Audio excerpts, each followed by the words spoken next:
തെക്കുപടിഞ്ഞാറൻ കൊളംബിയയിലെ ഗുവാപ്പിയിലുണ്ടായ സ്ഫോടനത്തിൽ ബിഷപ്പ് ഹൗസും ഓഫീസുകളും തകർന്നു. പോലീസ് സ്റ്റേഷന് നേരെയുണ്ടായ ആക്രമണത്തിൽ 3 പേർ കൊല്ലപ്പെടുകയും ബിഷപ്പിന്റെ വസതിയുടെ വലിയൊരു ഭാഗവും ഗുവാപ്പിയിലെ അപ്പസ്തോലിക് വികാരിയേറ്റിന്റെ ഓഫീസുകളും നശിപ്പിക്കപ്പെടുകയും ചെയ്തതായി ക്രൈസ്തവ സന്നദ്ധ സംഘടനയായ Aid to the Church in Need report ചെയ്തു.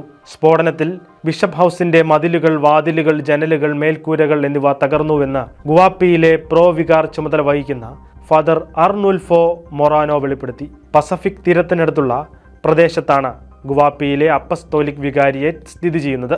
ഇവിടെ നിന്ന് നിരവധി മേഖലകളിലേക്ക് സഹായം എത്തിക്കാറുണ്ട്. അടുത്തിടെ നടന്ന ഈ ആക്രമണം ഒരു വിമത സംഘം നടത്തിയതാണെന്നും ഇത് പോലീസ് സ്റ്റേഷൻ ലക്ഷ്യമിട്ടുള്ളതാകാമെന്നുമാണ് സൂചന.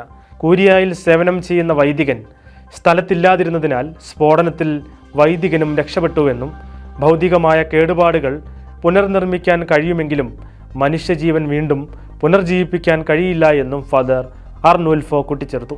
ദൈവത്തിന്റെ സഹായത്താൽ തങ്ങൾ മുന്നോട്ടു പോകുമെന്ന് അദ്ദേഹം പറഞ്ഞു. ഗുവാപ്പി സ്ഥിതി ചെയ്യുന്ന കോക്ക പസഫിക് മേഖല കഴിഞ്ഞ 40 വർഷമായി നിരവധി സംഘർഷങ്ങളുടെ കേന്ദ്രമാണ്.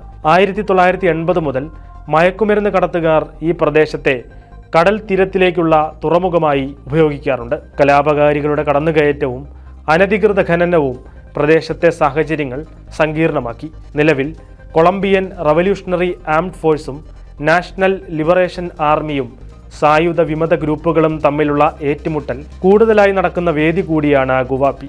ഏറ്റവും ദുർബലരായ ആളുകളെ സംഘർഷം വല്ലാതെ ബാധിച്ചിട്ടുണ്ടെന്നും പ്രദേശത്ത് സമാധാനത്തിനായി പ്രാർത്ഥിക്കണമെന്നും ACN ആഹ്വാനം ചെയ്തു.